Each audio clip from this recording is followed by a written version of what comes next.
My name's Nathan. I'm going to tell you what it's like going to CR England for their CDL truck driving school. A little bit about me beforehand. Before I went to England, I did not have any truck driving experience whatsoever.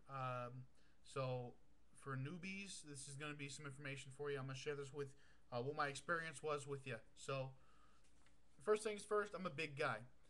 Over 6 feet tall. I'm well into 300 something plus pounds. So if you're a big guy and you're wondering if you're going to make the physical requirements, rest assured that you probably can. As long as you can bend your knees, lift yourself into a truck, duck under it, you'll probably be just fine. Blood pressure needs to be in appropriate range, so make sure you're there beforehand. If not, read up on how to maintain a lower blood pressure. I'll go over some paperwork with you and show you what you're in for. First things first, when you first get there, bus, train, plane, whatever you do, you're gonna have to pay them your. I had to pay $50. Some people pay 100. It kind of depends on whatever you agreed upon before you get there. You'll see this card. A lot of people wearing this. This is for your drug testing, your physical, and your PAT test. PAT is physical aptitude testing.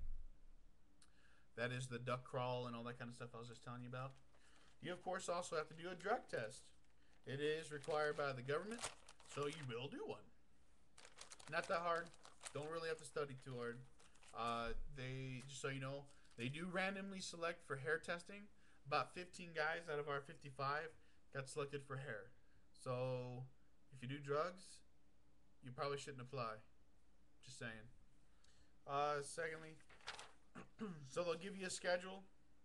First day, you check in, do your physical stuff, take your piss test, pay your money. You'll do a sexual harassment thing, just like with any company. They're gonna hire you, so they've got to do their company policies too. Let's see. You'll do a DOT test turn in. There, you got two tests that you do.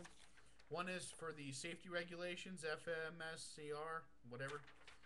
It's accompanied by this super cool book. It says Pocket Book. I don't know if Pocket's that big. I mean, this is a big book. These tests are open book, so don't be afraid. General knowledge. It's your 50 question test. It is for getting your permit. It's going to be pretty close to what you're going to take at the DMV. If you have the need to be proactive, kind of like me, this is what I did. I went to ChristCDL.com. Go there, CRIST CDL.com. A lot of pre-tests. I took almost every single pre-test he had before I went down there, and I did really good. I knew more than what most did when they don't have their CDL, so it helped me out. It'd probably help you out. I'm going to go through the schedule here of what they do. That way you're prepared and kind of have a heads up, because I had a lot of questions that no one really was able to answer. So here it is. So that was day one. That's Monday. Tuesday, you're going to go and do your Smart Pack turn-in. What that is, that's all your paperwork for your student loan, your personal information. It's just a lot of standard paperwork, nothing to be afraid of. Review your general knowledge and your air brake. That again is the 50 question test. You're also going to do coupling and combos of and pre-trips. Those are so coupling is how to connect and disconnect the trailer. Combos, that's a combination vehicle, that's tractor and trailer. And then you got pre-trips, how to pre-trip the whole thing. Pardon me.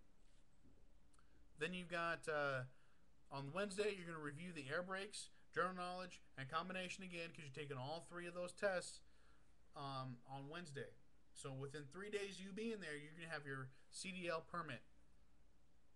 You go to driver's license, you go take your test, and do that. PVIM test, putting the vehicle in motion. It's like a pre-trip, so it's kind of all wrapped into one, sight, speed, and space. They're going to do another PowerPoint there. Thursday, day 4, sight, speed, space quiz. The hours of service, you learn how to do all your logging. It's pretty easy considering that it's all electronic, but they still teach you how to do it with paper logs, which I think is important. Because if the Qualcomm goes out, you got to have a way of logging yourself. And although you only need an 8-day, and you can call up the company, I mean, like, what if it's down for a few days for whatever reason? It's good to know. And not every company's on Qualcomm, so day 4, hours of service, site speed station quiz, backing basics. You're going to go out into the backing range this day. So on the fourth day, you're going to be driving a truck backwards. Straight line back is the first day. Second day is going to be offset to the right. Third day is parallel park. On any of these 3 days, you will also be practicing your pre-trip. Pre-trips, they seem really kind of intimidating to begin with because there's so much going on, but you can actually get most of the information just by, if you walk around it a couple times, you'll start seeing things that you might not have like noticed before. You'll pick it up real easy. Do a pre-trip a few times, you get it all figured out. So that Thursday is straight line back. Friday would be offset to the right. Saturday would be where you go and do your parallel park and all that. You also do a shifting PowerPoint, when to shift, how to double clutch. They'll give you paperwork on, the gear steps and all that kind of stuff for an 8-speed. I drove an 8, a 9, and a 10, so they've got a few different trucks out there. Pre-trip. So Sunday, this is day 8, I guess. No, it'd be technically day 7, but anyway. So Sunday, this first day of your second week. You learn how to do turns. You also have a backing test. For me, I got into a Flex program, and Flex is for new CDL drivers, so never had a hard copy before. I also got 90% or better on all my tests, and I passed my CDL permit first try. So I got Flex. That's where I got to spend 4 days with a trainer in a truck delivering loads. So I skipped the next 4 days I'm going to talk to you about. I'm going to read you what's on the schedule, though. I did kind of the same thing, just in a more advanced fashion. So Sunday, first day, second week, turns, turning PowerPoint anyways, a CDL backing test. Monday, you do shifting practice in a truck. Tuesday, so you'll just go shift up and down is all you'll do because I've seen it. I'll heard about it. Tuesday, you'll do your turning practice. Wednesday, mountain driving. You'll go up to the mountain in Salt Lake City, parking lots, and you'll learn how to shift up and down, go up and down mountains, kind of hold your speed, use the engine brake, that kind of thing. Thursday, advanced turns. They'll start taking you around like right turns in the inner streets. Show you how to do trip planning and map reading. Friday, you go for your CDL road test. This is when I got back off my Flex.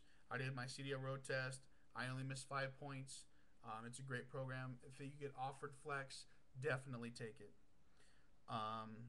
You do trailer chaining up.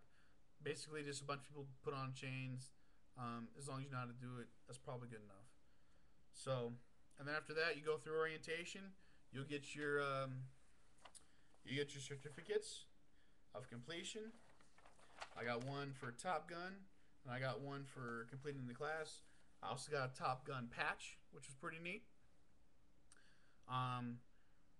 Monday is your graduation. That's where everybody should be graduating, anyone that's made it that far anyways. And you start waiting for your trainer. The next day is when you should probably have your trainer. Although some people have been known to wait for up to a week. It is possible. It doesn't happen that often. But understand that there's a chance of that happening. So don't get all bent out of shape if it happens to you. It's going to suck. It's going to suck if it happens to anyone, especially you. But just don't get your panties in a bunch. Just hang out. You're getting paid $25 a day to do jack shit. It's not as much money as what you are when you're driving, of course, but just hang tight. Not a bad company. I recommend it. What I also recommend is immediately after you get your CDL, apply to different companies. Within me having my CDL of 2 weeks, I got a offer from Schneider, $820 a week, and my current job right now, which is working for a petroleum company, $1,800 a week. Money. Do it. Thanks for watching my video. Leave comments. Don't be a dick.